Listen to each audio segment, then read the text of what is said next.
Satellite क्यों launch करते हैं? और कोई सवाल है या? अवकाश में कितना कचरा होगा, ठीक है। और सबसे पहले जो चंद्रयान जैसा रॉकेट है वो किसने लॉन्च किया? पहला सैटेलाइट या पहला रॉकेट, ठीक है। और या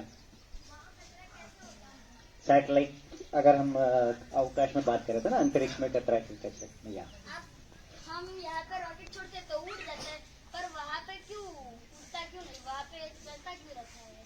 चलता क्यों रहता है? ओके, ठीक है। या આ બાજુથી પૂછો, આ બાજુથી તમારે सारे ग्रह टकराते क्यों नहीं है, ठीक है। और चांद की मिट्टी में कभी पेड़ पौधा उग सकता है? चांद की मिट्टी में कभी पेड़ पौधा उग सकता है, ठीक है। यस। ग्रह क्या है? पृथ्वी जैसी भूमि, ठीक है। चंद्र पर इतने गड्ढे क्यों है? चलो सर, ये सब सवाल हम धीरे धीरे अभी एक एक करके लेते हैं, ठीक है। सब ग्रह एक दूसरे से टकराते क्यों नहीं है, ठीक है। क्योंकि ये इससे शुरू करना पड़ेगा, क्योंकि ग्रह अगर टकरा गए होते तो क्या होता। मैं अभी इधर खड़े रह के बात नहीं कर सकता है, पृथ्वी नहीं होती, ठीक है। तो आपको ऐसा लगता है कि सब ग्रह एक दूसरे से टकराते हैं या नहीं? क्या लगता है, क्या होता होगा? हाँ? वो तो अभी जब ये ऐसा, अब ये दिख नहीं रहा है, समझो ऐसा पूरा अंतरिक्ष की जब शुरुआत हुई थी बहुत साल पहले, तो क्या हुआ रहेगा? या सब पहले पृथ्वी पर उल्कापिंड गिरते रहे होंगे, ठीक है। और वातावरण जैसी कोई चीज ही नहीं। वातावरण जैसे कोई चीज ही नहीं थी, ठीक है। तो उस समय क्या होगा? सब ग्रह एक दूसरे से टकराते हैं, ठीक है। तो देखो, ग्रह या उपग्रह जो भी हम बोलो, जैसा हम जो सैटेलाइट छोड़ते हैं या जो ग्रह सूर्य के इर्द गिर्द घूमते हैं, ठीक है, वो उनको घूमने के लिए क्या चाहिए होता है जब वो घूमेंगे? हम लोग कोई भी गाड़ी चलाते, साइकिल है, टू व्हीलर है, कार है, समझो साइकिल चला रहे हैं, टू व्हीलर चला रहे हैं, तो क्या होगा? तो हम गाड़ी से गिरेंगे नहीं। ग्रेविटी फोर्स है, ग्रेविटी फोर्स नीचे गिराता है। वो नहीं गिरने के लिए क्या करना पड़ता है? बैलेंस। और बैलेंस तो ठीक है, और गुरुत्वाकर्षण बल से गिरता है। नहीं गिरने के लिए क्या करना पड़ेगा? समझो मैं गाड़ी के ऊपर खड़ा हो जाता हूं, तो गाड़ी क्या होगा? साइकिल चलाने के लिए आप क्या करते हो? साइकिल चलाने के लिए क्या करना है आपको? उसको पेडल मारना पड़ता है। पेडल मारने पे क्या होगा? साइकिल को एक गति आती है, और जब तक वो उस गति से चल रहा है, क्या होगा? वो चलता रहेगा। गति कम हो गई तो क्या होता है? बैलेंस जाने लगता है। उसके बाद अगर आप सर्कस में नहीं काम कर रहे हो तो साइकिल नीचे गिर जाएगा ना। तो कोई भी चीज अगर ठीक तरह से उसे घुमाना है या चलना है तो गति सबसे आवश्यक है, ठीक है। और बहुत ज्यादा तेज भी नहीं। बहुत ज्यादा तेज हुआ तो क्या होता है? आप जब रास्ते पे जाते टाइम भी देखते होगे ना, रास्ता अगर मुड़ जाता है तो हम क्या करते हैं? गति धीमी करते हैं ना। क्यों धीमी करते हैं? नहीं धीमी करेगा तो क्या होगा? सीधे सीधे चले जाएंगे ना, आप मुड़ नहीं पाओगे, ठीक है। बहुत सीधे निकल जाओगे, आगे चल के अगर कुछ पेड़ है या कुछ है तो टकरा के नीचे गिर जाएंगे, ठीक है। तो ये दोनों चीज देखो, इसका मतलब क्या है कि गति बहुत कम है तो क्या होगा? नीचे गिर जाओगे, और गति बहुत ज्यादा है तो भी कहीं जाके गिर जाओगे। इसको बीच का एक गति लगता है, और जब तक वो गति है तब तक ये ग्रह जो है वो एक दूसरे से टकराएंगे नहीं या नीचे नहीं गिरेंगे, ठीक है। ये बहुत जरूरी है। जब ये पूरे ब्रह्मांड का जब निर्माण हुआ था, अगर आप देखोगे तो इतने ज्यादा ग्रह और इतने ज्यादा तारे थे और इतने नजदीक थे सब कि बहुत ज्यादा एक दूसरे से टकराते थे, ठीक है। ये चलते ही रहता है, बहुत ज्यादा टकराएगा। अगर हमारा सूर्यमंडल की जब शुरुआत हुई तो उसमें बहुत, अभी छोटे छोटे जो हमारे उल्का पिंड होता है ना, बहुत छोटे हैं, लेकिन इसलिए बहुत ज्यादा पृथ्वी को नुकसान नहीं होता है। लेकिन उस सब जब शुरुआत हुई इसमें बहुत बड़े थे और एक दूसरे से टकराते ही रहते। ये बहुत साल चलता है, यानी ऐसा लाखों साल, कई बार तो ऐसा बहुत करोड़ों साल भी चल सकता है, जहाँ सब एक दूसरे से टकराते रहेंगे। टकराने के बाद क्या होगा? या तो टूट के बिखर जाते हैं या दोनों जुड़ जाते हैं और बड़ी चीज बनने लगती है। छोटी छोटी अगर पत्थर एक दूसरे से टकराते हैं तो जैसा गुरुत्वाकर्षण की वजह से चिपक जाते हैं ना, वैसा चिपकते हुए वो बड़ा ग्रह या बड़ा तारा बन सकता है। एक बार वो बड़ा बन गया और ये टकराने से जो उसे गति मिलती है वो गति एक विशिष्ट गति हो जानी चाहिए, यानी ज्यादा बहुत कम गति भी नहीं चाहिए और बहुत ज्यादा गति भी नहीं चाहिए। अगर ऐसा हो जाता है तो वो घूमने लगता है। सूर्य का एक अगर बीच में एक तारा है तो उसके सब चारों ओर से ये सब ग्रह जो है वो घूमना शुरू कर देते हैं। अभी एक बार वो घूमना शुरू करते हैं तो उसके बाद क्यों नहीं टकराते? क्योंकि उनकी गति में कोई भी बदलाव नहीं होता है। अगर आप मानो कि सब ग्रह कोई मानव चला रहा होता तो अब तक क्या हो गया रहता? एक दूसरे से टकराए होते ना। क्यों? जहाँ नहीं जाने चाहिए वहां तेज गति से जाते हैं। कभी सामने कुछ दिखा तो ब्रेक लगा देते हैं, तो पीछे से आके कोई मारता, ऐसा होता है ना। तो ग्रह के साथ ऐसा नहीं होता है, क्योंकि ग्रह की जो गति है वो कभी भी बदलती नहीं है। ठीक है, इसलिए क्या होगा कि अगर एक विशिष्ट गति वो ग्रहों को मिल जाती है तो उसके बाद अगर वो सीधे एक ही लाइन में, जैसे हमारे सैटेलाइट अगर आप अभी देखोगे तो बहुत हजारों सैटेलाइट घूम रहे हैं, लेकिन उनकी गति इतनी एक ही जैसे रहती है कि दो सैटेलाइट कभी भी उनका जो अंतर है वो कम नहीं होता है। अगर आप हाईवे पे देखोगे गाड़ियां जब चलती है तो बहुत सारी गाड़ियां चलती रहती है और सबकी गति अपनी एक गति होती है, कोई भी वो गति कम या ज्यादा नहीं करेगा, इसलिए वो एक ही दिशा में चलते ही रहते हैं। ठीक है, और इसी तरह ग्रह भी चलते रहेंगे और कभी भी एक दूसरे से टकराएंगे नहीं। लेकिन ऐसा नहीं है कि ऐसा आगे नहीं होगा करके। जैसा अभी भी ऐसा होता है कि अगर कोई ग्रह किसी भी तारे के बहुत नजदीक आ जाता है, ऐसा कुछ होता है कहीं से, जैसा ये उल्का पिंड होते हैं, वैसे ही कोई बहुत बड़ा पत्थर अगर आ जाता है किसी ग्रह के पास में तो वो जाके उससे टकराता है। दो ग्रह टकराना थोड़ा सा मुश्किल हो जाता है क्योंकि उनकी गति इतनी आसानी से बदलती है। ठीक है, ये दिखने वाला नहीं है तो हम ऐसे ही करते हैं। ठीक है, अब ये जो है कि हम ये जैसा मैं गति के बारे में बता रहा हूँ कि गति कितना चाहिए ताकि ग्रह न गिरे। अगर ये हमें पता चला कि हमारी पृथ्वी सूरज की जो चक्कर काटती है, किसी को पता है कितनी गति हो सकती है करके पृथ्वी की? अभी हम किस गति से जा रहे हैं सूर्य के, हम सूर्य के चक्कर काटते हैं ना, तो गति क्या होगी? हम भी उसके साथ ही जा रहे हैं ना। अभी 50-60 क्या आगे 50 किलोमीटर एक घंटे में। एक घंटे में कितना जाता होगा ऐसा आपको लगता है? 50 किलोमीटर बराबर 50 तो कार भी जाता है ना, 200-300। और हमारी जो पृथ्वी की गति है ना जो सूरज की ओर काटती है, एक सेकेंड में 30 किलोमीटर जाता है।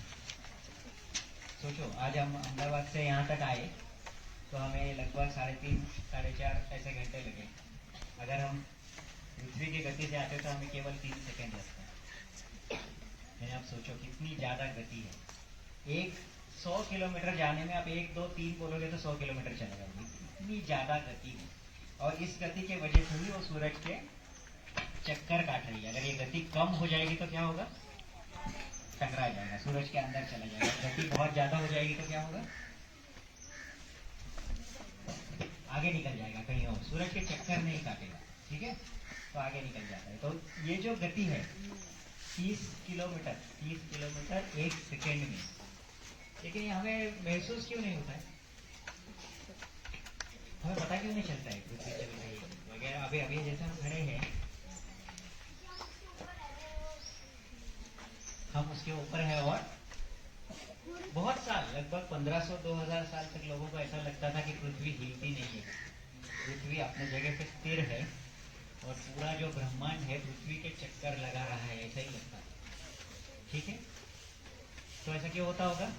क्योंकि हमारी गति और पृथ्वी की गति एक ही हो जाती है। आप पृथ्वी के ऊपर आप किसी ट्रेन में जा रहे हो तो क्या होता है? ट्रेन में आप जैसे अंदर चले जाते हो तो आपकी गति और ट्रेन की गति एक ही हो जाती है। ट्रेन के अंदर भी आप समझो आपके पास कोई बॉल है और आप खेलना शुरू करते हैं अंदर, तो कोई फर्क नहीं पड़ता है ना। ऐसा नहीं कि बॉल तुम हवा में फेंको, ट्रेन चले जाती है और बॉल पीछे चले जाता है, ऐसा होता है? ऐसा नहीं होगा ना। क्या होता है कि ट्रेन के अंदर जो भी चीज है वो सब भी ट्रेन की गति से ही चलने लगता है। उसके वजह से कभी भी ऐसा नहीं होगा कि आपको पता भी नहीं चलना चाहिए कि ट्रेन आगे चलती है। इसी तरह पृथ्वी है, जब हम पृथ्वी के ऊपर है तब तक पृथ्वी की इतनी ज्यादा गति होने के बावजूद भी हमें पता ही नहीं चलता इतनी ज्यादा गति है। ठीक है, तो ये पता कैसे किया होगा लोगों ने कि क्या गति है करके? सैटेलाइट। उसके पहले क्या क्या देखोगे आप? पृथ्वी से तो पृथ्वी नहीं देखेंगे, लेकिन बाकी ग्रह तो दिखते हैं ना। ठीक है, तो कैसे पता कर सकते हैं हम कि क्या गति हो सकती है? क्या सबसे पहले क्या हमें पता चलेगा? अगर आप लोग यहाँ तो गांव में तो आप देखते ही होंगे, रात में कभी आकाश देखा है? कितने तारे दिखते हैं? कितने दिखते हैं? गिना है कभी? गिनने की कोशिश करो। आप अगर बहुत बड़े शहर में चले जाते हो ना, तो कितना दिखेगा? 10 दिखेगा, 12 दिखेगा, 15 दिखेगा, ऐसा है ना। तो गांव में से कितना दिखता है? तो अंदाजा होगा कितना, बहुत ज्यादा नहीं होगा यहाँ की दूरी। ठीक है, 1500 से 2000 दिख सकते हैं। कोई अगर कोशिश करेगा तो गिन भी सकते हो। एक समय अगर आप बहुत ही अंधेरे ऐसे जगह पे चले जाओ, कोई पहाड़ के ऊपर जहाँ पर लाइट कुछ भी नहीं है और अंधेरा है, अमावस्या की रात है, तो आप सबसे ज्यादा 3000 तारे देख सकते हैं। ठीक है, 3000 से ज्यादा हमें दिखते नहीं। क्यों नहीं दिखते? क्यों नहीं दिखते होंगे? वो बहुत दूर है। क्योंकि बहुत दूर है। ठीक है, तारे बहुत दूर है, इसलिए क्या होता है, हमारी आंख जो है उसकी एक क्षमता है कितना आप देख सकते हैं उसकी, है ना। जैसे जैसे कोई हम किसी को देख रहे हैं और वो दूर हमारे से चलने लगता है तो छोटा छोटा होते जाता है ना, और थोड़ी देर बाद दिखता नहीं है। तो उसी तरह से तारे भी है, तो बहुत दूर, इतना ज्यादा दूर है कि उसमें बहुत ज्यादा प्रकाश होने के बावजूद वो हमारी आंखों तक पहुंच नहीं सकता, इसलिए नहीं दिखता। ठीक है, अभी आप ये 2000 3000 जो भी जितने भी तारे दिखते हैं, पुराने जमाने में तो लाइट कहीं पे भी नहीं था। आप 2000 साल पहले की बात करो तो लाइट ही नहीं, 5000 साल पहले चले जाओ तो ऐसा लाइट ऐसा कुछ था ही नहीं। तो रात में क्या करेंगे? ज्यादातर लोग सो जाते होंगे, तो आप क्या करोगे? है ना, लाइट की बात करो तो तारे बहुत ज्यादा दिखते होंगे ना। तो अगर आप रोज रात को सो के ऊपर देख रहे हो तो क्या दिखेगा आपको? तारे दिखेगा। और क्या दिखेगा? चंद्र दिखेगा। ठीक है, और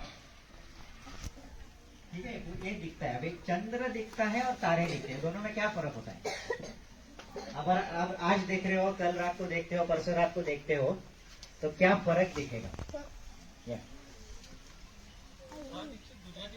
हाँ, गुजराती में क्या बात? हाँ, सबसे पहला तारे बहुत छोटे होते हैं और चंद्र बड़ा। उसके बाद दूसरा फर्क क्या होगा?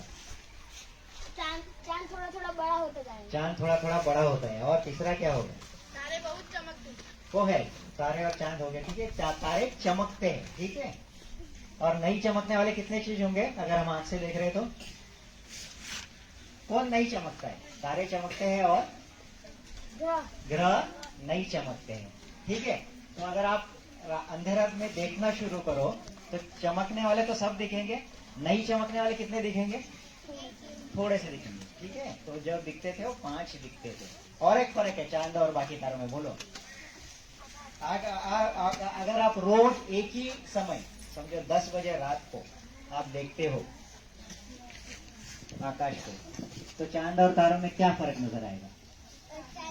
बड़ा हो जाएगा। वो तो है। और क्या होगा? किसी ने देखा है चांद रोज? बड़ा और छोटा होता है, वो तो ठीक है। और एक फर्क होता है, चांद दूसरी जगह जाता है। तालियां बजाओ जोर से सबसे बड़ा फर्क है। ये जो फर्क है, इसी के वजह से आज हम सैटेलाइट भी लॉन्च कर पाते हैं। ठीक है, तो हम सिर्फ आकाश को देखते हुए सैटेलाइट तक कैसे पहुंचे, ये हम जानने की अभी कोशिश करें। सब क्या होता है, चांद जो है अपनी जगह बदलता है। ठीक है, रोज बदलता है। अगर आज आप 10 बजे चांद को एक जगह पे देखोगे, तो कल अगर 10 बजे देखोगे तो चांद कहाँ दिखेगा? दूसरी जगह। कहाँ दिखेगा किसी को पता है? चांद रोज कितना पीछे जाता है। ठीक है, इसी जगह पे आने के लिए उसको क्या होगा? थोड़ा समय लगेगा। हाँ, 1 महीना पूरा। ठीक है, अगर आप फिर से देखना चाहते हो तो लगभग 1 महीने में उसी जगह पे फिर से आ जाएगा। आएगा ही ना, क्योंकि आपने एक दिन देखा है 10 बजे उसको, तो लगभग कितने, 1 महीना 28 दिन या 29 दिन के बाद उसी जगह पे आ जाएगा। ठीक है, तो हम क्या कर सकते हैं, रोज अगर हम चांद को देखेंगे तो हम एक पेपर पे चांद कहाँ है वो बता सकते हैं ना। कैसे पता चलेगा आपको जगह, अगर आज आपको करना है, आज रात से आपको करना है, समझो आज रात से आपको ये देखना है कि चांद एक दिन में अपनी जगह कितनी बदलता है, यह आपको देखना है। तो आपको क्या लगेगा, कोई तो जगह आपको भी चाहिए ना जिसके आधार पर हम ये बोल सकते हैं कि चांद पीछे गया है करके। हम उसके यहाँ से सामने तक हाँ, देखेंगे। सामने से देखेंगे, और क्या चाहिए, कुछ तो चाहिए ना जिससे आपको पता चलेगा कि चांद, नहीं आँख से ही देखो, अभी टेलीस्कोप से मत आओ। ठीक है, हाँ, कोई भी चीज अपनी जगह बदल रही है, ये हम जब बोलते हैं तो वो बदल होने के लिए हमें कोई ये कुछ तो चाहिए। समझो हम एक पेड़ है, बहुत दूर से हम देख रहे हैं और सामने हमें एक पेड़ दिखता है। ठीक है, और एक दिन हमने देखा कि चांद जो है वो पेड़ के एकदम सीधे ऊपर है, और दूसरे दिन देखते हैं तो क्या दिखेगा, पेड़ कहाँ होगा, वहाँ पेड़ तो वहीं पे होगा, चांद लेके दूसरी जगह चला जाएगा। तो हम वो पेड़ को ऐसा अपना एक रेफरेंस जैसा मान सकते हैं कि पेड़ यहीं पे रहेगा। ठीक है, और वो पेड़ के आधार पर हम बोल सकते हैं कि चांद पीछे जा रहा है करके। ठीक है, और ये हम रोज देखेंगे तो क्या होगा, किसी एक दिन वापस चांद वहीं पे आ जाएगा। तो हमें क्या पता चलेगा उससे, चांद को एक चक्कर मारने में 30 दिन लगेगा। कितने दिन लगे वो पता चलेगा। ठीक है, ये हमें पहले पता नहीं था, हमने ये पता किया। दिन क्या होता है, किसी को पता है, हम दिन किसको कहते हैं, अभी हम 30 दिन बोल रहे हैं, लेकिन दिन क्या है, एक दिन यानी क्या, हाँ? एक दिन मतलब 24 घंटे। 24 घंटे भी बाद में आए, हमारे पास घड़ी तो थी ही नहीं ना 2000 साल पहले। हम सूरज सूरज सूरज, सूरज क्या करता है, जो हम लोग पहले क्या करते थे, सूरज से टाइम का पता करते थे। सूरज से टाइम से पता है। एक दिन किसको बोलेंगे फिर अभी हम, जब सूरज वापस वही जगह पे आएगा। वापस वही जगह पे आएगा, सूरज जब वापस वही जगह पे आएगा तो हम उसे एक दिन कहते हैं। तो हम क्या देख रहे हैं, हम चांद को देख रहे हैं, चांद अपनी जगह बदलते जा रहा है। ठीक है, और उसी जगह पे आया तो एक बार वो पेड़ के ऊपर चांद आया, और दूसरी बार वो पेड़ के ऊपर चांद आने तक कितनी बार सूरज वही जगह पे आया, ये हमें देखना है ना। ये तो समझो 28 बार सूर्योदय हो गया और उसके बाद चांद उसी जगह पे आया, तो हम क्या कहेंगे, चांद को एक चक्कर मारने में लगभग कितने दिन लगते हैं। दिन जो हम बोलते हैं वो है ना सूर्योदय हो गया, सूर्योदय दिन हो गया। तो इससे क्या पता चलता है हमें कि चांद के एक चक्कर में कितने दिन लगे। इसे हम क्या कहते हैं, चांद का पूरा एक जो चक्कर 28 या 30 दिन, उसे हम क्या कहते हैं, महीना कहते हैं। ठीक है, तो हमारा जो महीना है वो चांद से आया, और हमारा जो दिन है वो सूरज से आया। और एक क्या आया सूरज से, समय आया, और सूरज से दिन भी है, और एक तो दिन हो गया, महीना हो गया, और क्या बचा अभी, दिन महीना और साल, राइट, दिन महीना और साल।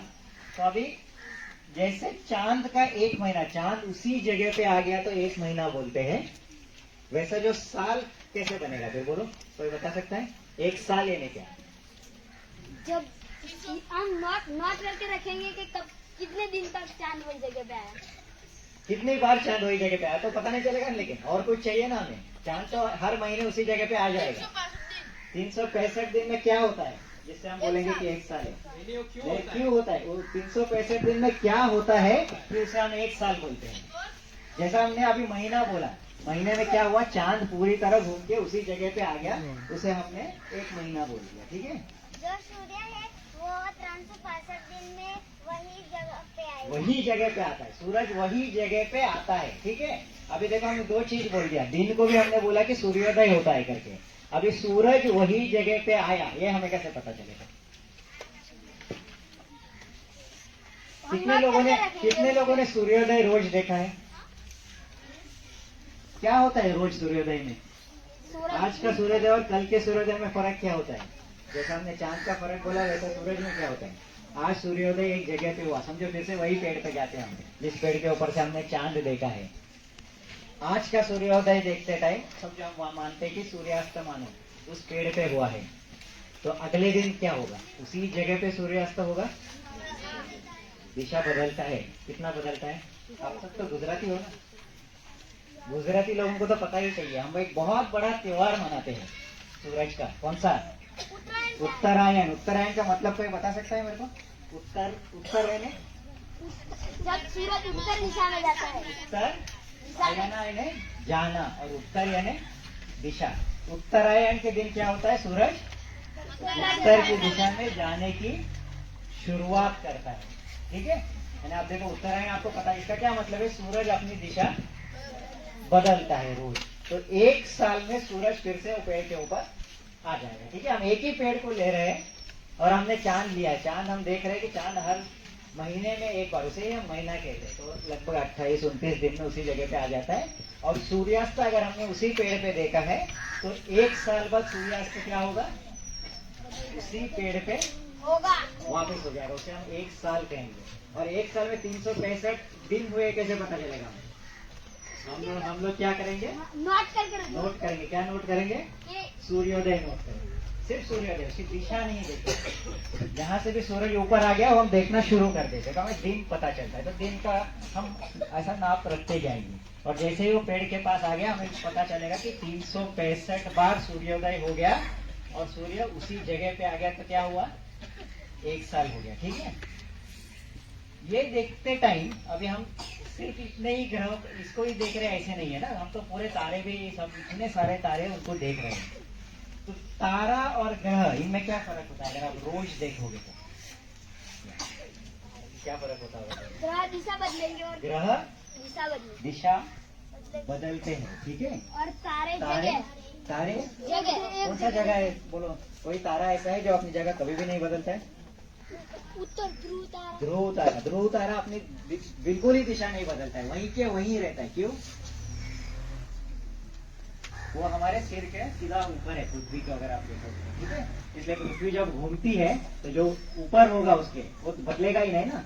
बदलने वाला कौन सा है? जो बाजू के तारे। तो तारे अपनी दिशा बदलते नहीं है, वहीं पे दिखेंगे हमें। और सूरज, चांद और ग्रह जो है वो अपनी जगह बदलते हैं रोज। अगर आप 10 बजे रोज देख रहे हो और 10 बजे ज्यादातर जब हम अवकाश का संशोधन करते हैं तो हम पेड़ नहीं रखते हैं, क्योंकि पेड़ क्या हो सकता है?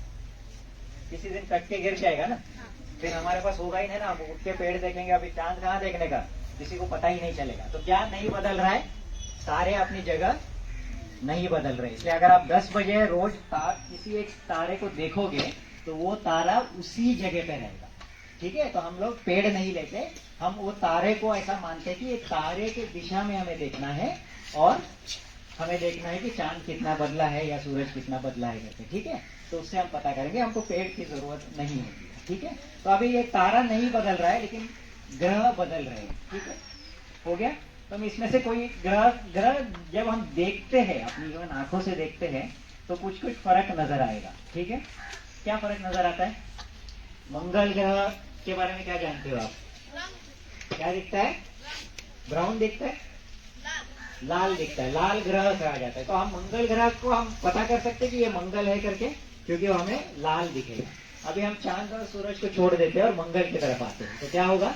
यही चीज जो हमने चांद और सूरज के साथ किया है वो चीज हम मंगल के साथ कर सकते हैं। तो मंगल एक दिन में कितनी बदलता है ये देख सकते हैं ना। तो हमें क्या पता चलेगा? मंगल जो चक्कर काट रहा है उसमें कितना दिन होगा ये हम पता कर सकते हैं। इसी तरह से जैसा हमें एक चक्कर चंद्रमा का काटने को हमको 28 दिन लगे ये पता चला, सूरज का पूरा एक चक्कर होने को 365 दिन लगते हैं पता चला। अभी हमें दोनों छोड़ देते क्योंकि दो तो हो गया हमारा, हम मंगल ग्रह पे जाते हैं। तो मंगल ग्रह का हम देख सकते हैं ना। फिर अभी मंगल ग्रह कहाँ पर है हमने देखना, फिर से उसी पेड़ पे अगर हम आ जाते, पेड़ के ऊपर हमको एक दिन मंगल ग्रह दिखा, उसके बाद दूसरे दिन से देखना शुरू करोगे तो क्या होगा? ग्रह धीरे धीरे पीछे या आगे कोई भी दिशा में जा सकता है और बहुत दिनों के बाद क्या होगा? वो फिर से वही जगह पे आएगा। तो इसका क्या मतलब होता है कि मंगल ग्रह को, अभी हम पृथ्वी मानते हैं, मंगल ग्रह को पृथ्वी का एक पूरा चक्कर काटने के लिए कितना दिन लगेगा ये हम पता कर सकते हैं। किसी को पता है कितना दिन लगता है? मंगल ग्रह सूरज पे पूरा एक चक्कर काटने को कितना दिन लगता है? 30 दिन तो फिर चंद्रमा की तरह हो जाएगा ना। ठीक है, एक आप ये देखो, एक आपको धीरे धीरे पता कर सकते हैं। चंद्रमा को हमने कितना कहा? 28 दिन। और सूरज को हमने कितना कहा? ये क्यों होता रहेगा? चंद्रमा जल्दी खत्म कर देता है, सूरज को ज्यादा समय लगता है। क्यों? चंद्रमा क्या है? चंद्र और सूरज में क्या फर्क है पृथ्वी से अगर आप देखोगे तो? चंद्र सफेद और खड्डे है और छोटा है क्या बड़ा दिखता है? आप देख के बता सकते हो कि सूरज बड़ा है या चांद बड़ा है करके? कौन बड़ा होगा? सूर्य। क्यों? लेकिन मेरे को तो कभी भी दोनों एक ही साइज के दिखते हैं। जब भी मैं देखता हूँ तो सूरज और चांद का साइज मुझे एक ही दिखता है। बोलो, आप सूर्य कैसे देख पाते हो? अभी देख सकते हैं ना? खुली आंखों से। हाँ देखो, 1 सेकंड तो देख ही सकते हैं ना। या आप फिल्म एक लगा लो, सेकंड नहीं। आप फिल्म लगा लो, एक एक्सरे का फिल्म लगा लो, देख लो। तो सूरज का जो साइज है, चांद का जो साइज है, एक ही दिखता है।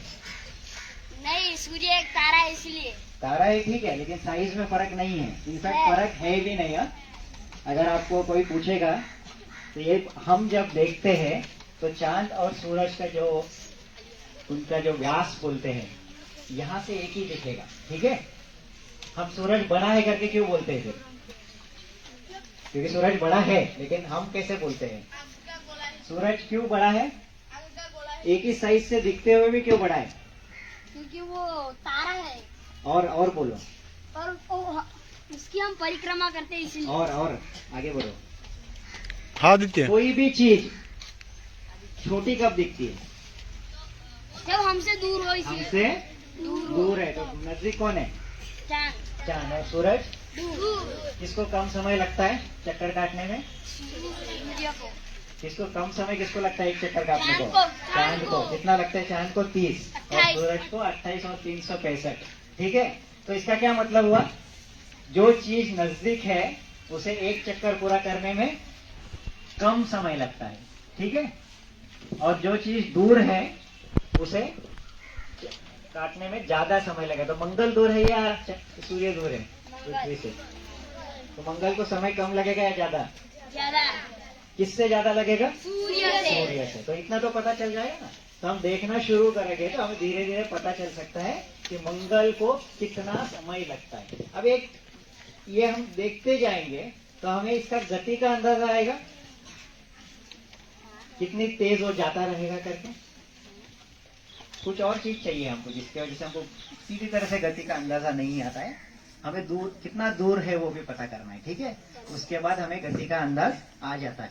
ठीक है, तो अगर हमें एक अभी मानो कि हमें जैसा हम साइज की बात कर रहे थे, हमें ये पता नहीं है ना कितना बड़ा है चांद, कितना बड़ा है हमें पता नहीं है, और हमें पता करना है चांद कितना बड़ा है। तो कैसा करेंगे हम मापने वाली टेप लेके ऊपर चले जाएंगे। बहुत अच्छा। फिर कैसे नापोगे? कब तक वापस आओगे? पहली बात वो प्रॉब्लम है। आप जा तो सकोगे लेकिन मापने में कितना समय लग जाएगा? 2-3 साल। बहुत ज्यादा लग सकता है ना। तो हमें अभी ही जल्दी ही पता करना है। 1-2 महीने में तो क्या करोगे? गड्डी लेके चले जाएंगे। गाड़ी लेके जाना पड़ेगा। ठीक है, तो अभी देखो हमें सबसे पहले कोई एक चीज का हमें नाप चाहिए। ये हमें जानना है कि हमारी पृथ्वी कितनी बड़ी है। तो हम कैसा कर सकते हैं?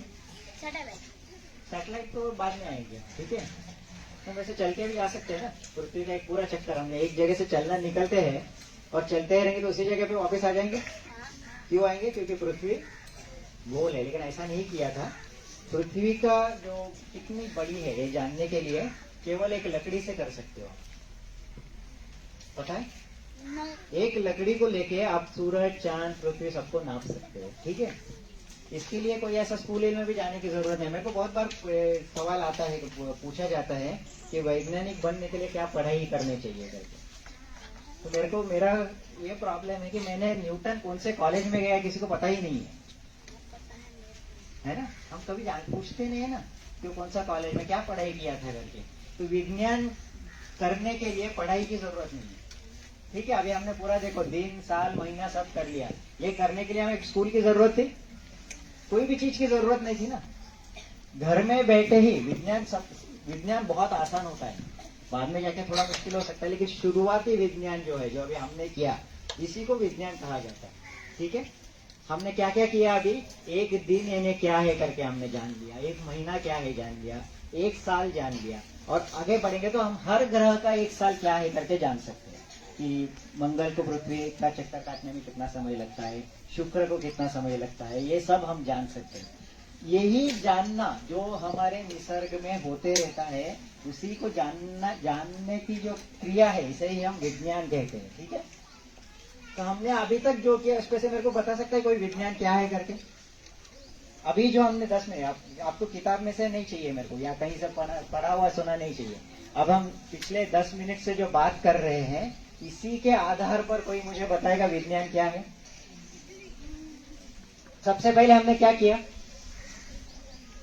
समझो, हमने एक दिन समझा, हाँ, कैसे क्या किया उसके लिए हम एक हमने दिन समझने के लिए क्या करना है हमको? सूर्य को लिया, पेड़ सूर्य को हमें रोज लिखना है। देखना है। तो कोई भी चीज हमें जानना है तो सबसे पहले हमें उसका अभ्यास करना है ना, उसे देखना है केवल। एक पेड़ कैसे अगर ऊपर आता है हमें देखना है तो उसे रोज देखना है, पानी डाल के देखो क्या होता है। ठीक है, तो सबसे विज्ञान की जो पहली हम सीढ़ी कहते हैं वो है कि हमें उसे देखना है। ठीक है, उसके बाद क्या करना पड़ेगा, क्योंकि लंबी प्रक्रिया हो सकती है ना, हमें एक साल जानने के लिए तो 365 दिन लगे थे, तो हमें देखने के बाद क्या करना पड़ेगा, नोट करना पड़ेगा ना। हम लिख के रखते हैं कोई चीज, ठीक है, लिख के रखना शुरू करोगे और धीरे धीरे बाद में समझ में आना शुरू होता है। तो इतने में ही विज्ञान हो जाता है कि तुम सिर्फ देखते रहो कोई चीज को, बार बार देखो और उसमें क्या फर्क होता है वो देखते रहो, तो तुम्हारा विज्ञान बन जाता है। ठीक है, बहुत ज्यादा सरल है, लेकिन इसमें कठिन इसलिए हो जाता है कि आपको ये चीज रोज करना पड़ता है। आप सोचो कि मैं आपको एक साल आप खुद ढूंढो ऐसा बोलता हूँ, और रोज आपको एक ही समय उठना है, तो वो करना बहुत मुश्किल हो जाता है। कोई भी चीज अगर हम बोलते हैं कि ये चीज हमें रोज करनी है तो बहुत मुश्किल हो जाएगा। तो हम जब सूर्य तो केवल 365 दिन में एक चक्कर काट लेता है, इसलिए हम बहुत जल्दी भी हो गया। अगर हम मंगल पे जाते हैं तो मंगल को लगभग 684 दिन लगता है, हमारे से दुगना साल है मंगल का, लगभग उतना ज्यादा दिन लग जाता है। अगर आप गुरु ग्रह को देखना शुरू करोगे तो एक साल पूरा होने में कितने दिन लगेंगे, लगभग 20 साल लगता है।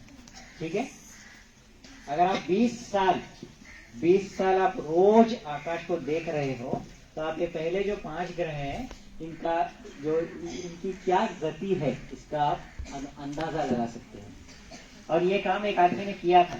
ठीक है, हम जो अभी सैटेलाइट की बात करते हैं कि हम सैटेलाइट छोड़ पा रहे हैं, सैटेलाइट से हम इतना कुछ कर पा रहे हैं, ये सब करने के पहले 20 साल एक ही आदमी रोज रात को केवल आकाश देखता था, और आकाश में 5 ग्रह कहाँ दिख रहे हैं इसे एक पेपर पे वो बनाता था कि आज कहाँ है, कल कहाँ है, ऐसा उसने 20 साल किया। और 20 साल करने के बाद ही हमें ये अंदाजा आया था कि हर एक ग्रह कैसे घूमते हैं करके। ठीक है, तो आप भी अगर आज से थोड़ा देखना शुरू करोगे तो आपको भी अंदाजा आ जाएगा ग्रह कैसे घूमता है करके। और ये देखने के बाद ही हमें पता चलने लगता है कि क्या गति से घूमने चाहिए, ताकि वो उसकी गति हमें पता चलती है। और गति और दूरी इसका एक नियम आ जाता है कि कोई भी चीज अगर नजदीक है तो उसकी गति ज्यादा होती है और एक चक्कर जल्दी काट लेता है, और जैसे जैसे वो दूर जाता है उसकी गति कम होती है और वो चक्कर काटते रहता है।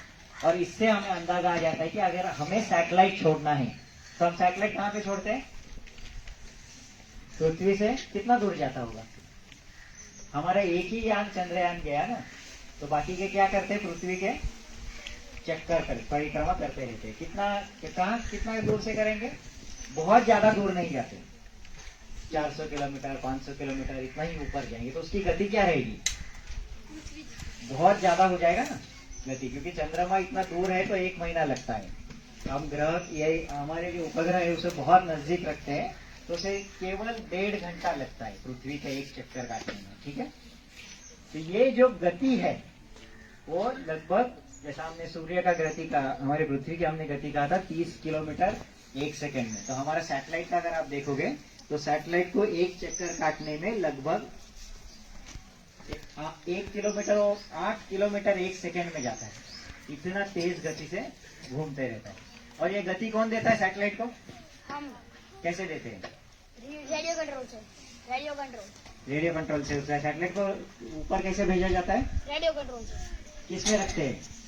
कोई भी डब्बे चीज में। को एक जगह से दूसरे जगह लेके जाना है तो हमें क्या चाहिए? हमें अगर समझो यहाँ से दूसरे गांव जाना है तो क्या चाहिए? तो कोई कुछ तो चाहिए ना, कार चाहिए, बस होगा, ट्रेन होगा, किसी में बैठ के हमको जाना पड़ेगा। तो सैटेलाइट किस पे बैठ के जाता है? गाड़ी। मिसाइल, अगर हम उसे वॉर में यूज करेंगे तो हम उसे मिसाइल कहते हैं, लेकिन सैटेलाइट के लिए हम क्या कहते हैं?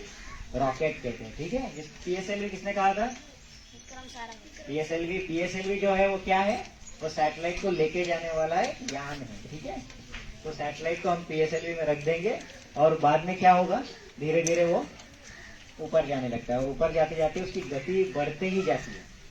ठीक है। गति बढ़ते बढ़ते जाएगी और ये 8 किलोमीटर जो है 1 सेकंड में, उतनी गति होने के बाद सैटेलाइट को और रॉकेट जो होता है उसको अलग किया जाएगा। उसके बाद सैटेलाइट घूमने लगेगा। ठीक है। नीचे क्यों नहीं गिरेगा वो? क्योंकि उसकी गति बहुत ज्यादा है। उसकी गति कम क्यों नहीं होगी? कोई बता सकता है? क्योंकि वो टकरा जाएगा किसी से, कम होगी। कम, हाँ, लेकिन कम होती नहीं है। क्यों कम नहीं होती? पृथ्वी पे अगर कोई हम चला रहे, कोई भी चीज हम धकेलते हैं तो कम क्यों होता है? Gravity force. ग्रेविटी और गुरुत्वाकर्षण बल। गुरुत्वाकर्षण और ग्रेविटी एक ही है। समझो हम कार चला रहे हैं और हमने इंजन बंद कर दिया तो कार रुक जाती है। क्यों रुकती है? फ्रिक्शन। फ्रिक्शन यानी दूसरा से में क्या कहते हैं फ्रिक्शन को? घर्षण। घर्षण। घर्षण से क्या होता है? रुक जाएगा। कोई भी चीज की गति कम होती है। घर्षण क्यों होता है पृथ्वी पे?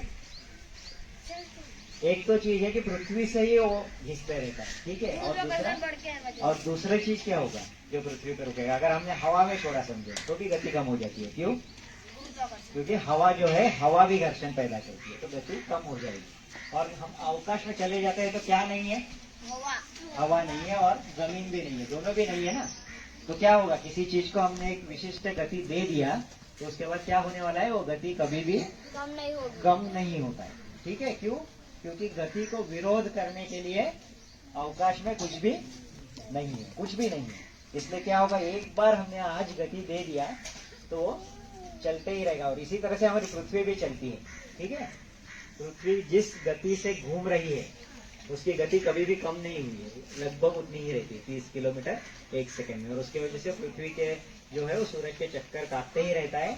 और इसी तरह से एक बार हम सैटेलाइट को हम अगर गति दे देते हैं तो सैटेलाइट की गति भी कम नहीं होती है और सैटेलाइट घूमते ही रहेगा, कभी भी कुछ नहीं होता है। नहीं, जो हम सैटेलाइट बहुत पास में रखते हैं पृथ्वी के, अगर उसको हम कुछ नहीं करेंगे तो क्या होगा? वो सैटेलाइट वहीं पे घूमते रहेगा। और हम बहुत ज्यादा सैटेलाइट छोड़ने लगे तो क्या होता है? किसी ने पूछा था ना, स्पेस में कचरा कैसे होता है करके।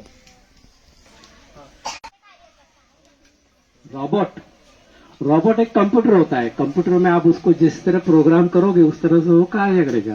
रोबोट एक मशीन है। मशीन को हम लोग प्रोग्राम कर देते हैं, जो काम करवाना है वो मशीन करता है। जैसे हमें हाथ हिलाना है तो हमें उसको प्रोग्राम करना है कि भाई ये हाथ हिलाना है तो उस हिसाब से वो हाथ हिलाएगा।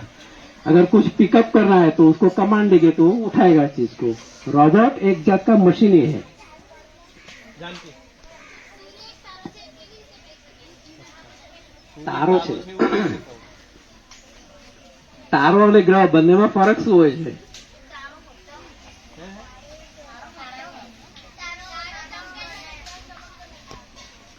એટલે મુખ્ય ડિફરન્સ એ છે કે તારો છે ને એ સોર્સ ઓફ એનર્જી, એટલે તારાની આસપાસ બધા ગ્રહો ફરતા હોય. એટલે તારો આપણો જે ગ્રહમાળા છે એનું કેન્દ્ર બિંદુ કોણ છે? તારો છે. તારાની આસપાસ બધા ગ્રહો ફરતા હોય છે. એટલે તારો કેન્દ્રમાં હોય અને એની આસપાસ એના ગ્રહ, દરેક ગ્રહમાળામાં એક સૂર્ય હોય આપણા જેવો છે. એટલે સૂર્ય એનું સેન્ટર હોય અને એની આસપાસ એના ગુરુત્વાકર્ષણ બળથી આસપાસ ગ્રહો ફરતા હોય છે. એટલે સૂર્ય એ તારો છે. તારો કેમ છે કે એનર્જી છે એનામાં અને એના એનર્જી છે બીજા ગ્રહો એની આસપાસ ફરતા હોય છે. हाँ हाँ रॉकेट केवी રીતે કંટ્રોલ થાય છે? રોકેટમાં શું એની ઉપર જ કમ્પ્યુટર હોય છે. જયારે રોકેટ પૃથ્વીના ગુરુત્વાકર્ષણ બળથી ઉપર જાય ત્યારે એમાં જે કમ્પ્યુટર હોય છે એ કમ્પ્યુટર જ એનું સંપૂર્ણ કંટ્રોલ લઈ લે છે. એમાં પ્રી પ્રોગ્રામ કરેલો હોય છે કે એને ક્યાં જવાનું છે, કેટલી સ્પીડથી જવાનું છે, ક્યાં વળાંક લેવાનો છે, એ બધી માહિતી કમ્પ્યુટરના મેમરીમાં સ્ટોર કરેલી હોય અને એ રીતે જ જતું હોય અને અમે એને નીચેથી મોનિટર કરતા હોય કે આગુ પાછું નથી થતું ને. જો આગુ પાછું થતું હોય તો અમે નીચેથી એને કમાન્ડ આપીને કંટ્રોલ કરીએ. આદિ, જયદેવ, શ્રેયા 3 જણ. હા. હા? એટલે ઉપગ્રહ કયા મટીરિયલ નો બનેલો છે? આદિત્ય L1 જે હમણાં કર્યું સોલર વાળી તો મને પૂછવાનું મને નહીં ખબર. એટલે ઉપગ્રહ કયા મટીરિયલ નો બન્યો છે? હા હા એ જે આદિત્ય L1 ઉપગ્રહનું નામ જ છે. આદિત્ય L1 એ સૂર્યનું અવલોકન કરવા માટેનો કૃત્રિમ ઉપગ્રહ જ છે. એ આદિત્ય L1 એ ઉપગ્રહ છે એ સૂર્યનો અભ્યાસ કરવા માટેનો એક કૃત્રિમ ઉપગ્રહ છે. કોઈ પણ ઉપગ્રહ છે ને એલ્યુમિનિયમ અને એના મિશ્ર ધાતુથી બનાવવામાં આવે. એનું જે સ્ટ્રક્ચર હોય બોડી એ એલ્યુમિનિયમ અથવા તો એલ્યુમિનિયમ જોડે બીજા એવા સોલિડ જે મટીરિયલ્સ હોય એલ્યુમિનિયમ, ટિટાનિયમ છે, મેગ્નેશિયમ છે, કાર્બન છે એવા મટીરિયલનું કમ્પોઝિટ કરીને બનાવવામાં આવે છે એનું સ્ટ્રક્ચર. એટલે આ ઉપગ્રહનું મુખ્ય કામ શું હોય છે? હા, આનો મારે પેટા પ્રશ્ન છે કે મટીરિયલમાં બનાવતી વખતે મટીરિયલમાં શું શું ધ્યાન રાખવામાં આવે છે? જેમ કે તો એની સ્ટ્રેન્થ સૌથી વધારે હોવું જોઈએ અને વજનમાં સૌથી હલકું હોવું જોઈએ. કેમ કે લોન્ચ કરવા માટેનું જે ક્રાઇટેરિયા છે એ વેઇટ પર હોય છે. તમારે 1 કિલો વેઇટ ઉપર મોકલવું હોય તો $25,000-30,000 નો ભાવ હોય છે. એટલે વજન જે બને ઓછું હોવું જોઈએ અને એ જે મિકેનિકલ સ્ટ્રેન્થ છે પછી ઇન્વાયરમેન્ટલ કન્ડિશનમાં એને ટકી રહેવું પડે એ બધી એની સ્ટ્રેન્થ, ટેમ્પરેચર, પછી એનું એન્વાયરમેન્ટ પ્લસ એનું લાઇટ એ સૌથી વધારે હોવું જોઈએ. એટલે મટીરિયલ એવું સિલેક્ટ કરવાનું કે જે વજનમાં હલકું હોય પણ મિકેનિકલ સ્ટ્રેન્થ વધારે હોય. એટલે મેક્સિમમ તમે એલ્યુમિનિયમ અને બીજા એલોય એનું કમ્પોઝિટ મટીરિયલ વાપર્યું છે અને એનું જે સ્ટ્રક્ચર છે હનીકોમ સ્ટ્રક્ચર હોય છે. એટલે આપણું જે મધપૂડો હોય ને મધપૂડો કેવો હોય? હલકો હોય પણ એની મજબૂતાઈ બહુ હોય. એટલે આપણે શું કરીએ છીએ કે જે મટીરિયલ હોય એ હનીકોમ સ્ટ્રક્ચર હોય એટલે આજુબાજુ પડ હોય અને વચ્ચેનું ખાલી કરવામાં આવે જેથી એનું વજન હલકું થાય પણ એ જે પેનલ હોય છે એ બહુ સ્ટ્રોંગ હોય. સાહેબ, જે બોલું કે ચંદ્રયાન લોન્ચ થયું એમાં કયું તેલ વપરાય છે? હા જયદેવ. સ્પેસમાં કેટલા ગ્રાઉન્ડ રહી શકે અને કયા કયા? સ્પેસમાં તો ગમે એટલા ઉપર તો ખુલ્લું જ છે. સ્પેસ તો બહુ મોટું છે ને તમે ગમે એટલા મોકલો. હા હા વ્યોમ હવે ડેટ તો મને નથી ખબર. હા સાગર. ગ્રહોના નામ તો પેલા તો એવું કઈ કોઈને ખબર હતી નહીં કે શું નામ પાડે એટલે દરેકના જે ભગવાન હોય એ ભગવાનના નામ પરથી એના નામ પાડવામાં આવે જે એને પ્રિય લાગે એ. હા એને હા કે રોકેટ કેવી રીતે બન્યું? રોકેટ અલગ અલગ મટીરિયલમાંથી બનાવવામાં આવે. રોકેટ એટલે દિવાળીનું રોકેટ જોયું ને શું હોય છે એમાં? પેલા તો એક ડબ્બી હોય, ડબ્બી લેવામાં આવે બરોબર. કોઈ પણ તમે ડબ્બી લો લોખંડની ડબ્બી લો પછી એમાં એલ્યુમિનિયમ પાવડર કે એવું ગન પાવડર એવું બધું ઠાસીને ભરી દેવામાં આવે અને અંદર એક ઓક્સિડાઇઝર મૂકવામાં આવે કે જે સળગવાથી શું થાય? ગરમ થાય ને રોકેટ સળગે એટલે શું થાય? બળે એટલે અંદર નીચેથી ગેસ નીકળે ઊંધી બાજુ એટલે રોકેટ ઉપર જાય. એટલે એમાં ડબ્બી જેવું હોય ને ડબ્બીની અંદર ફ્યુઅલ ભરેલું હોય સોલિડ એલ્યુમિનિયમ પાવડર કે ગન પાવડર કે જે બધું ભરેલું હોય. ગ્રહ કેમ ગોળ ફરે છે? ગ્રહ છે ને સૂર્યની આસપાસ ફરે છે. હવે સૂર્યના ગુરુત્વાકર્ષણ બળથી એની આસપાસ ફરે છે. આપણો ચંદ્ર પૃથ્વીની આસપાસ ફરે છે ને એટલે શું છે આપણા ગુરુત્વાકર્ષણ બળથી આકર્ષાયેલો છે. જો એની પર ગુરુત્વાકર્ષણ બળ ઓછું થઈ જાય તો એ દૂર જતું રહે. ગુરુત્વાકર્ષણ ઓછું થઈ જાય તો એ પૃથ્વી જોડે ભટકાય. એટલે ગુરુત્વાકર્ષણ એનું મેન્ટેન રહે છે ને એ જગ્યાએ સ્થિર રહીને એની આસપાસ ફરી રહે. આપણે પેલું ગોફણ ફેરવે છે ખબર છે? દોરીની આસપાસ ફરે છે ને સેન્ટરમાં. એટલે એ શું છે આપણે પથ્થરને દોરીથી બાંધેલું હોય છે. એમ ગ્રહ બધા આપણો ચંદ્ર છે ને એ પૃથ્વીથી બંધાયેલો છે ગુરુત્વાકર્ષણ બળથી. એટલે જે પૃથ્વી ફરે એની આસપાસ ફરતો હોય. હા હર્ષેલ હર્ષેલ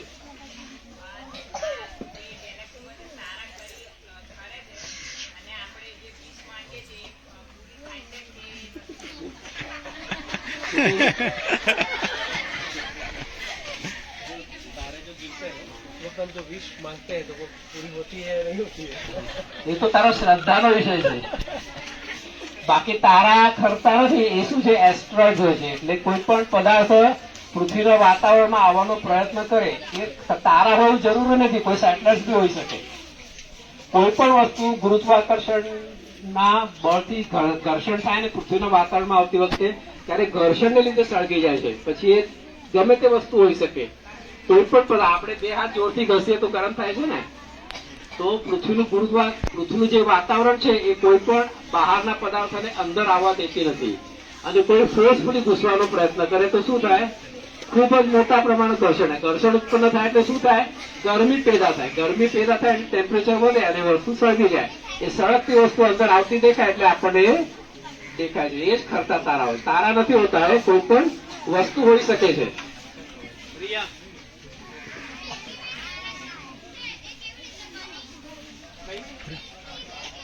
મિલ્કી વે ગેલેક્સી સવારે વાત થઈ હતી કેવી રીતે બની? એટલે ગેલેક્સી જ કે કોઈ પણ નાની પદાર્થો ફરતા હોય આજુબાજુ અવકાશમાં. અવકાશમાં શું છે? વાદળો છે. હાઇડ્રોજનના વાદળો હોય. એની આસપાસ કોઈ નાનો એવો કોઈ મેટર મળી જાય તો એ મેટરની આસપાસ એ બધા વાદળોના જે કણો છે એ ભેગા થતા જાય અને પછી એ ઓટોમેટિકલી ફોર્મેશન થતું જાય અને પછી એમાંથી ગ્રહો ગેલેક્સી વગેરે બધું બનતું જાય ધીરે ધીરે. એને બહુ લાંબી પ્રોસેસ છે. હજારો કરોડો વર્ષ લાગે એને. ક્રિશ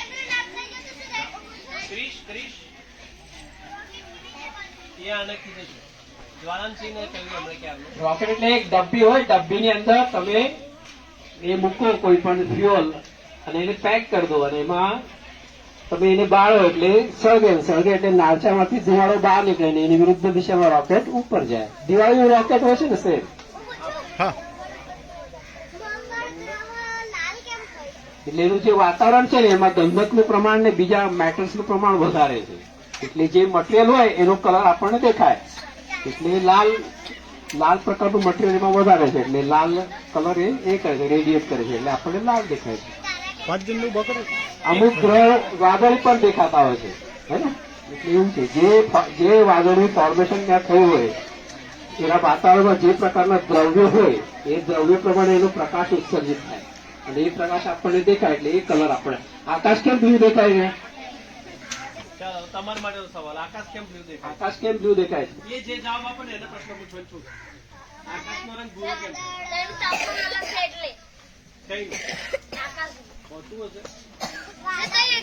ગ્રેવિટી જ નહીં. હા કલર ને ક્યાં ગ્રેવિટી જોડે સમજ? આકાશ વાદળી છે બ્લુ હોય એટલે આકાશ એ તો કહું છું. બ્લુ કેમ દેખાય છે?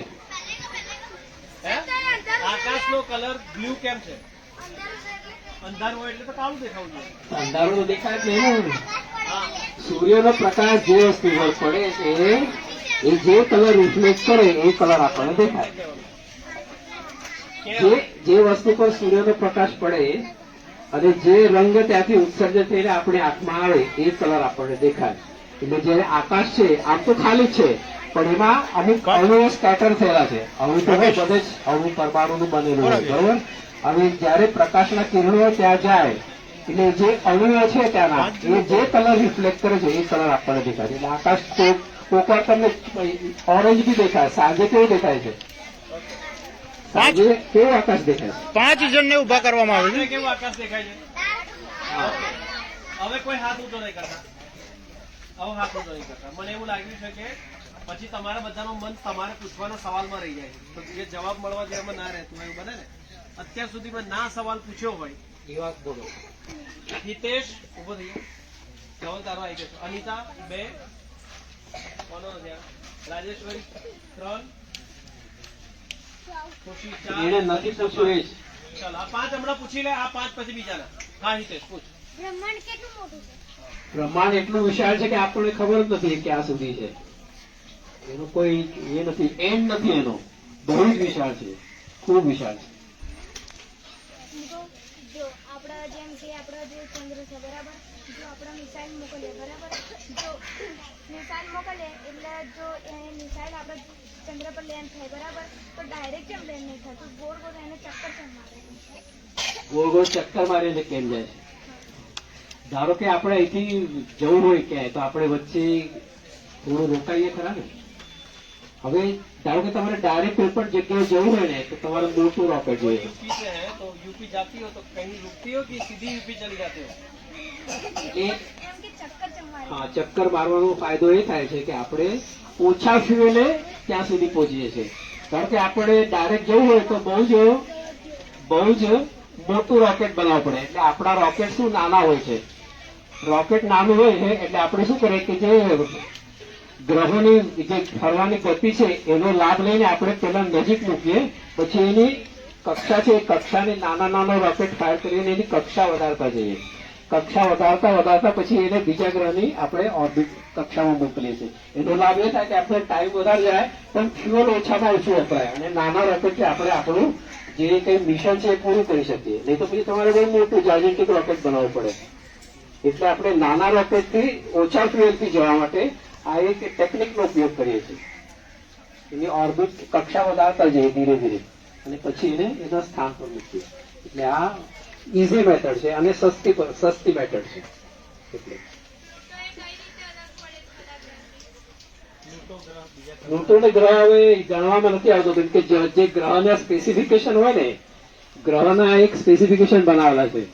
હવે એ ગ્રહના સ્પેસિફિકેશનમાં એ મીટ નથી થયેલું. વાતાવરણ બહુ વાદળોનું થઈ ગયું છે અને એનું પોતાનું જે માસ હોવો જોઈએ, જે ગ્રહો માટેનું જે ટોટલ એનું દળ હોવું જોઈએ એટલું રહ્યું જ નથી.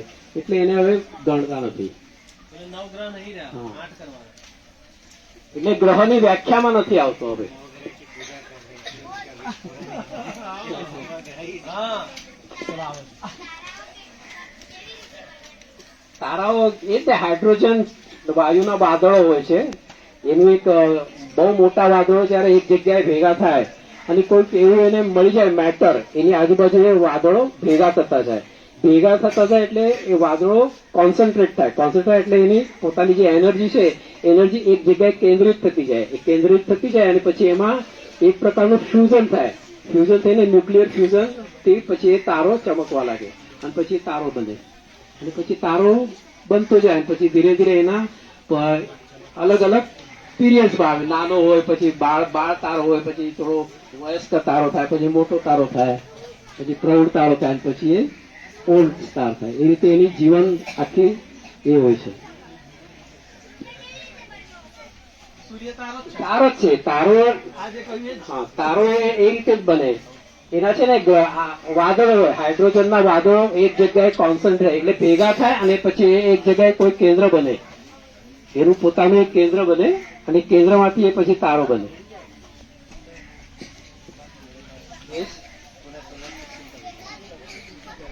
શું? कौन है किसका पहला आदमी?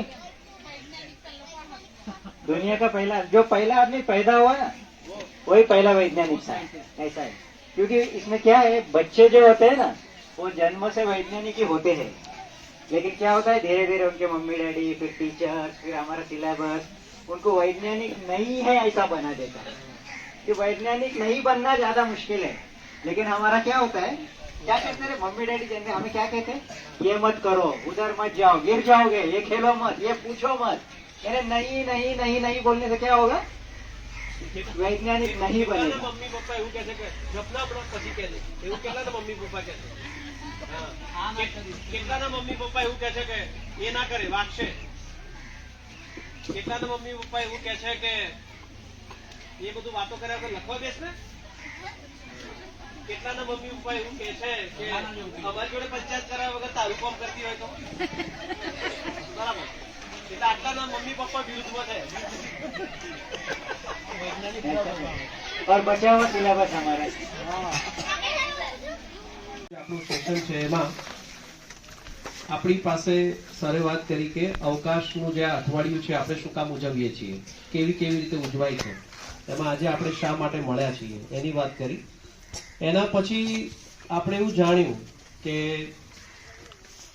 ચંદ્ર છે, સૂર્ય છે, તો એના આધાર પર દિવસ કેવી રીતે થાય છે, એક મહિનો આપણે કેવી રીતે ગણતરીમાં લઈએ છીએ, એક વર્ષ કેવી રીતે ગણતરીમાં લઈએ છીએ, અને આ રીતે બીજા બધા ગ્રહો છે એમના પોતાના પણ કેટલાક વર્ષ હોય છે.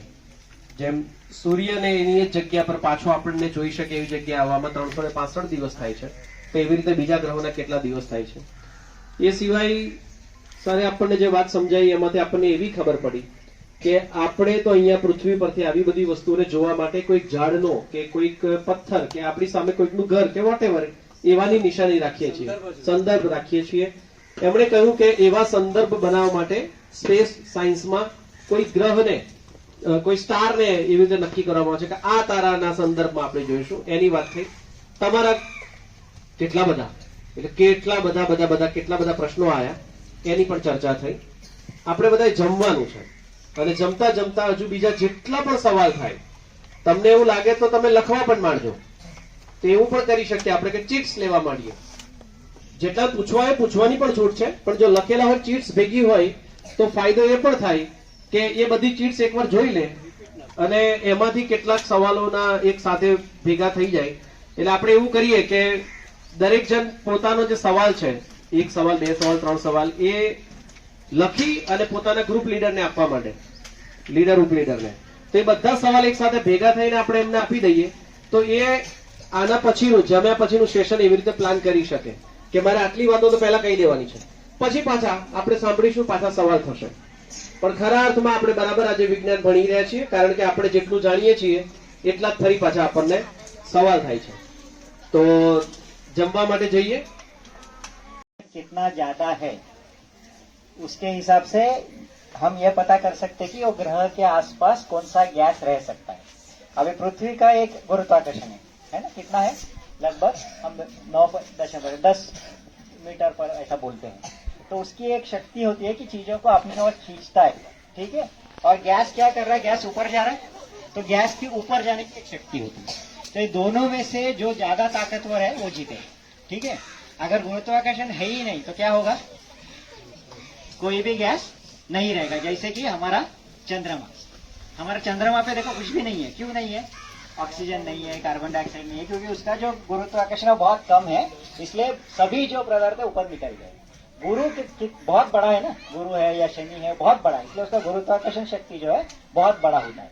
तो हाइड्रोजन जो सबसे कम वजन वाला गैस है और जो सबसे तेजी से भाग सकता है उसको भी पकड़ के रखता है. हाइड्रोजन को एक बार आपने पकड़ लिया और कार्बन को पकड़ लिया तो ये दोनों मिल जाते हैं तो मीथेन बन जाता है. ठीक है. और मीथेन बनता है तो मीथेन का वजन थोड़ा ज्यादा है, इसलिए गुरुत्वाकर्षण अगर थोड़ा कम है तो भी इसको पकड़ के रख सकता है. तो सबसे ज्यादा मीथेन टाइटन करके एक शनि का चंद्रमा है, उस पे सबसे ज्यादा मीथेन है, बहुत ज्यादा मीथेन है. अभी आप इमेजिन करो टाइटन पे अगर ऑक्सीजन होता तो क्या होता. मीथेन है क्या है, मीथेन है ना हमारे जो सिलेंडर में होता है ना वो गैस है. मीथेन गैस से हम खाना पकाते हैं और हमको क्या करना पड़ता है, सिर्फ एक स्पार्क दो तो क्या होता है, वो जल जाता है. अगर आप उसी लाइटर को जाके टाइटन पे ऐसा टक करोगे ना तो पूरा टाइटन जल जाएगा एक साथ. इतना बड़ा धमाका होगा, ऐसा है वो. लेकिन उधर ऑक्सीजन है नहीं, कार्बन है और मीथेन है. तो जो भी ग्रह होता है उसका गुरुत्वाकर्षण अगर ज्यादा होता है तो गैस को पकड़ के रख सकता है. गुरु का गुरुत्वाकर्षण बहुत ज्यादा है, इसलिए उसने हाइड्रोजन को भी पकड़ के रखा है. तो गुरु का जो है, गुरु में का जो वातावरण है उसमें सबसे ज्यादा हाइड्रोजन है और गुरु और शनि दोनों के चंद्रमा पर मीथेन बहुत ज्यादा है. अगले 5 सवाल. एक जिसने नहीं पूछा है उसको, एक नहीं. आयशा, दिशा, सवाल आई गया. પેલી બાજુથી રાકેશ, પેલી બાજુથી એક. હા, આ બાજુથી પૂછો, આ બાજુથી. ચાલો આટલા જ પૂછ્યા ભાઈ.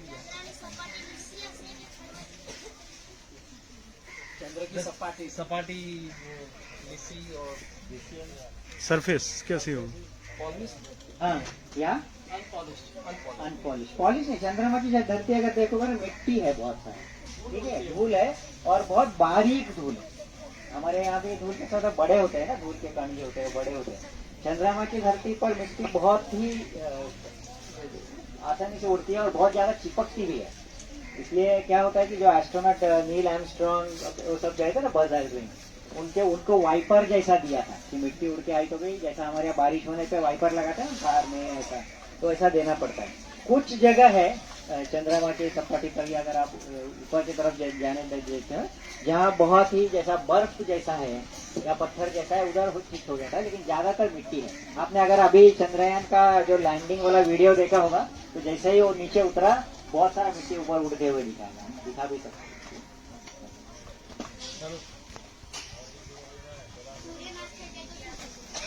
सूर्य नाश થઈ જાય तो ऐसा नहीं, सूर्य का नाश होने ही वाला है, उसको हम रोक नहीं सकते हैं, ठीक है, लेकिन उसको बहुत ज्यादा टाइम है, इसलिए पढ़ाई नहीं करना बंद मत करो कि सूर्य मरने वाला है इसलिए अभी मैं इसे पढ़ाई आज से बंद, ऐसा नहीं चलेगा, ठीक है।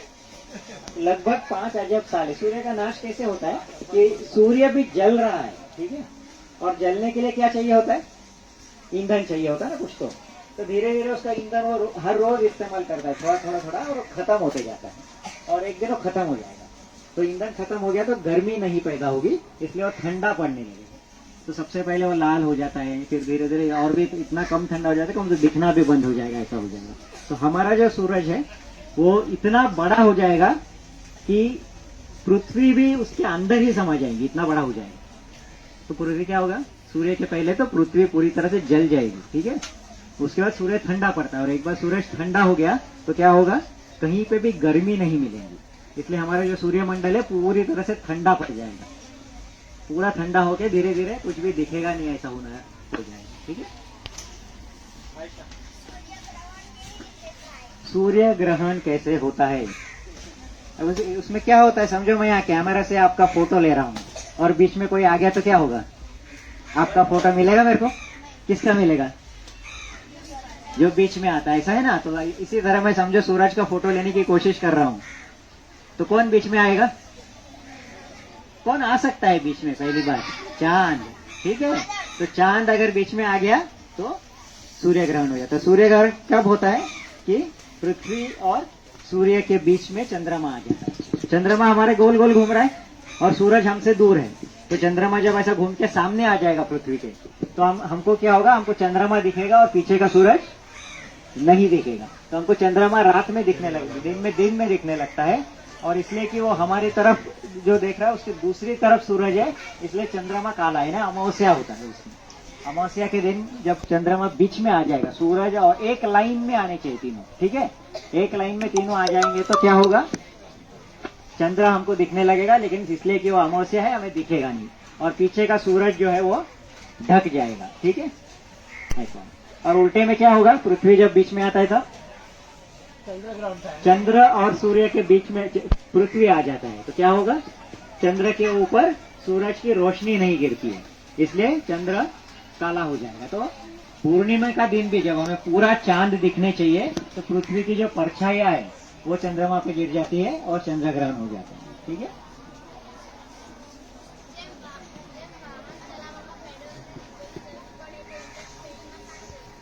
पेडल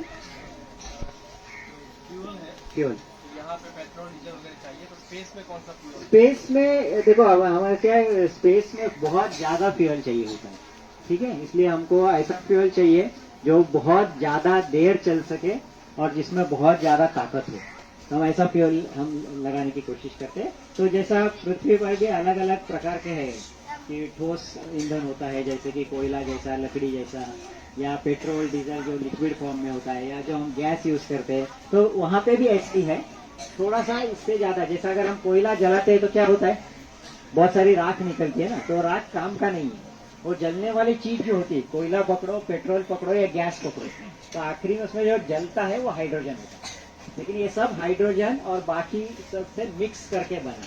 तो हम स्पेस में क्या करते हैं, जितना प्योर हमें मिले उतना अच्छा है, तो हम लोग हाइड्रोजन को ही फ्यूल करके यूज करते हैं, या हाइड्रोजन और नाइट्रोजन का कॉम्बिनेशन से हाइड्रोजन करके उसको फ्यूल की तरह यूज करते हैं। और स्पेस में और एक है, कोई भी चीज को जलाने के लिए क्या चाहिए, ऑक्सीजन चाहिए होता है, तो स्पेस में ऑक्सीजन नहीं है, इसलिए हमको ऑक्सीजन साथ में लेके जाना पड़ता है, ठीक है। तो एक टैंक ऑक्सीजन का रहेगा, एक टैंक फ्यूल का रहेगा, जिसमें हाइड्रोजन ऐसे फ्यूल होते हैं, और उसको जलाएंगे। ચંદ્રયાન 3 કેમ લોન્ચ કરવામાં આવ્યું અને એવું ચંદ્ર પર શું છે જે ચંદ્રયાન 3 લોન્ચ કરવામાં આવ્યું? चंद्र पे अभी कैसा है कि चंद्र पे ना हमें एक, जैसा हमारा जो लॉन्च हम कहाँ से करते हैं, श्रीहरिकोटा में से करते हैं ना, तो श्रीहरिकोटा में से अगर हम लॉन्च कर रहे हैं तो पृथ्वी का गुरुत्वाकर्षण ज्यादा है बहुत, और बहुत हवा है, इसलिए हमें घर्षण भी होता है, बहुत सारा ईंधन भी लगता है। तो हमें एक ऐसी जगह चाहिए जहाँ पर हम बहुत बड़ा यान अगर हमें भेजना है, दूर कहीं भेजना है, दूसरे सूर्यमंडल को भेजना है या दूसरे तारे के पास भेजना है, तो कम से कम ईंधन और कम से कम गुरुत्वाकर्षण चाहिए, ऐसा है हमारा अनुमान है। तो अगर हम ये स्पेस पोर्ट जिसे बोला जाता है वो अगर हम चंद्रमा पे बनाएंगे तो हम कम ईंधन में और कम नुकसान किए बहुत दूर तक जा सकते हैं। तो ये एक चल रहा है कि कुछ ही सालों के अंदर, जैसा हमारे यहाँ रेलवे स्टेशन होता है, बस का डेपो होता है, जहाँ जाके हम बस पकड़ते हैं, वैसे ही दूर स्पेस में जाने के लिए एक स्पेस पोर्ट बनेगा, एक स्पेस स्टेशन जैसा बनेगा जो चंद्रमा पे बनेगा। अभी कोई भी चीज हमें बनाना है तो उसके पहले जाके हमें जगह कैसा है देखना पड़ेगा ना, जगह कैसा है देखना पड़ेगा, उधर तापमान कितना है, उधर हमको चीज जरूरी है वो है क्या नहीं, ये सब देखना है।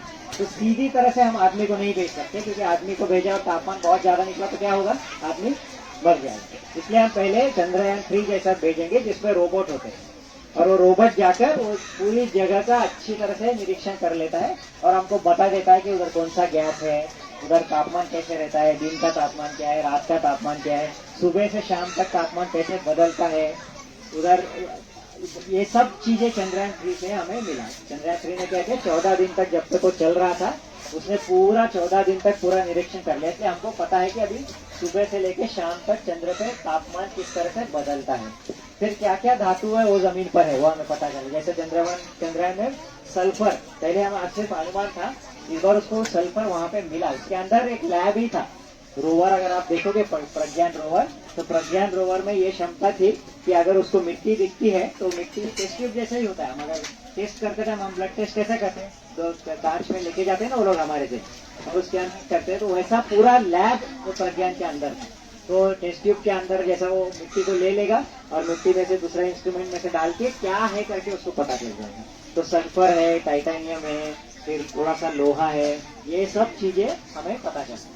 तो ये सब अभी पता है, इसलिए क्या होगा कि अगली बार जब हम मिशन भेजेंगे तो अगर किसी एस्ट्रोनॉट को हमें भेजना है तो हमें पता है कि उसको किस तरह से उसका सूट बनाना है, उसका तापमान कितना ज्यादा रहेगा, उसको कितना कम करना है, ये सब चीज हमको पता चलेगा। तो अगला जो मिशन होगा उसमें चंद्रयान हमारे पहले, भारत से पहले अमेरिका का जाने वाला है, और उसमें एस्ट्रोनॉट जाने वाले हैं और वो उसी जगह पे जाएंगे जहाँ पर प्रज्ञान जाके आ चुका है, इसलिए उनको वहाँ की जमीन जो है उसकी जानकारी पूरी तरह से। तो ये एक बहुत बड़ा मकसद था जिसकी वजह से हमने चंद्रयान 3 लिया।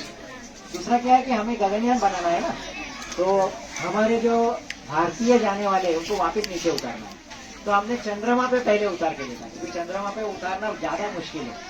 तो वो टेक्नोलॉजी हमारे पास आ जाती है, तो वैसी ही टेक्नोलॉजी हम गगनयान पे भी करेंगे और हमारे जो एस्ट्रोनॉट है उनको बहुत धीरे तरह से हमारे पृथ्वी पर उतार सकते हैं। तो ये जो टेक्नोलॉजी चाहिए था, उसमें क्या बनाने चाहिए, उसमें कितने मोटर लगाने चाहिए, कितने देर के लिए मोटर को चलाने का ताकि स्पीड कम हो जाए, ये सब जानकारी आपको चंद्रयान 3 से मिली है, और उसको लेकर हम अभी गगनयान मिशन में भी हम उसका इस्तेमाल करें। चंद्र किसे बताते हैं आपको, चंद्रमा कैसे बना उसका भी मेरे पास एक वीडियो है, वो हम अगर बताएंगे तो आपको चंद्र में क्या है वो भी पता चल जाएगा। ठीक है, हाँ।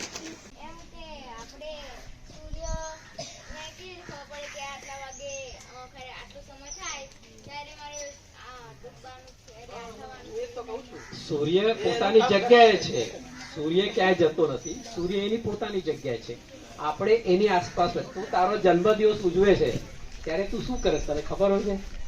જન્મદિવસ એટલે શું? તે એક આખી સૂર્યની પ્રદક્ષિણા પૂરી કરી। તારો જન્મદિવસ એટલે તે સૂર્યની આખી ને આખી એક પ્રદક્ષિણા કરી, તું પાછું એક જગ્યાએ આવ્યો ત્યારે તારો જન્મદિવસ આવે। એટલે તે સૂર્યની પ્રદક્ષિણા પૂરી કરી ત્યારે તે એક જન્મદિવસ ઉજવાયો એવું કહેવાય। એટલે નેચરલ જમીએ બધા જ પૂછવાના છે, આપ પછીથી પણ- ચાલ પૂછી લે, બોલ। હા હા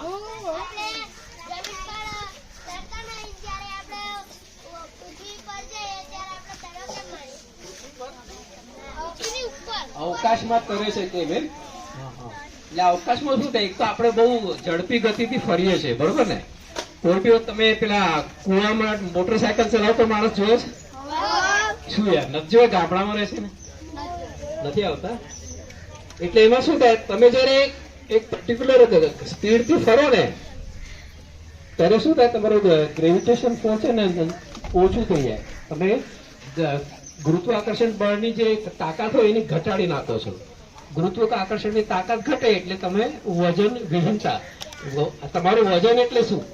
તમારું વજન એટલે તમારા બોડી પર લાગતું ગુરુત્વાકર્ષણનું બળ. જેમ ગુરુત્વાકર્ષણ બળ ઓછું થતું જાય તેવું ઉપર તમે તરવા લાગો. એટલે માણસ જેમ ઊંચો ઉપર જતો રહે ને તો શું થાય, ગુરુત્વાકર્ષણ બળ ઓછું થતું જાય. એટલે ગુરુત્વાકર્ષણ બળ ઓછું થવાને લીધે એ માણસ આપણને લાગે છે કે તરે છે. એક તરતો હોતો નથી, એની પર લાગતું ગુરુત્વાકર્ષણ બળ ઘટી જાય છે. બહુ ઝડપથી ફરતો હોય છે. એટલે તમે પેલો માણસ તમે ધારો એ જવા દો, તમે ભમેરડો ફેરવો છો તો ભમેરડો સ્ટેબલ ક્યારે રહે છે? સ્થિર કેમ રહે છે? ના, એક પર્ટિક્યુલર સ્પીડ થી ફરે ને, ઝડપી એની એક સ્પીડ હોય, એ સ્પીડ થી જ્યાં સુધી ફરતો હોય ત્યાં સુધી એ સ્થિર રહે છે. એટલે અવકાશમાં પણ માણસ કેમ સ્થિર રહે છે? એ પર્ટિક્યુલર ઝડપી ગતિથી ફરે છે. એટલે એનું ગ્રેવિટેશન ફોર્સ નલિફાઈ થઈ જાય, ન્યુટ્રલ થઈ જાય. એની બોડી પર જે લાગતા બળો હોય ને, એક તો એને બળ આંતરિક બળ લાગે, બીજું બળ ગ્રેવિટી લાગે, બંને બળ નલિફાઈ થઈ જાય એટલે માણસ કરવા લાગે. વિમાન આકાશમાં ઉડે છે, વિમાન કેટલું મોટું છે, આકાશમાં કેમ ઉડી શકે છે? એનું કારણ એ જ છે કે એની પર લાગતું ગુરુત્વાકર્ષણ બળ ઘટી જાય છે. બીજા બધા ફોર્સ એવા હોય કે જે ગુરુત્વાકર્ષણ બળને નલિફાઈ ઓછું કરે નાખે.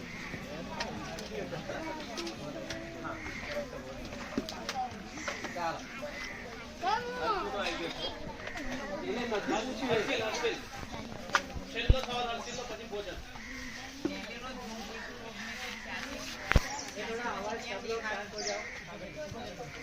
ધૂમકેતુની જે વર્તુળ કક્ષા છે ને એ બહુ લાંબી હોય છે. એટલે એની જે કક્ષા હોય ને એ બહુ જ લાંબી હોય છે. એટલે આજે દેખાય પછી ઘણા વર્ષો પછી જ દેખાશે. બહુ અલગ અલગ હોય तो बहुत साल हो जाते हैं, 70 years. ये बहुत हाईली इलेक्ट्रिकल ऑर्बिट है, वो हाईली इलेक्ट्रिकल है. એટલે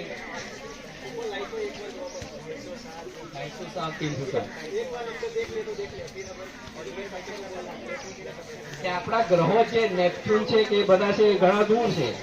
તમને ક્યારે દેખાય?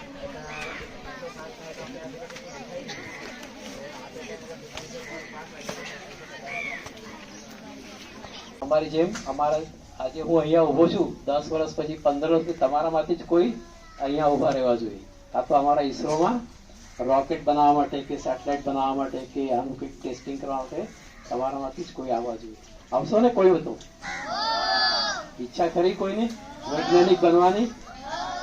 હા, તો બસ તો ખૂબ સારો પ્રયત્ન કરો અને ભણવામાં ધ્યાન રાખો તો આ જગ્યાએ તમે આવી શકો. અને ઈસરોમાં શું, ઈસરોથી ઉપર આગળ જઈ શકશે. એટલે બધાનો ખૂબ ખૂબ ધન્યવાદ. અમને બધાને તમે સાંભળ્યા, તમારી સાથે વાતો કરવાની પણ ખૂબ મજા આવી. So thank you all.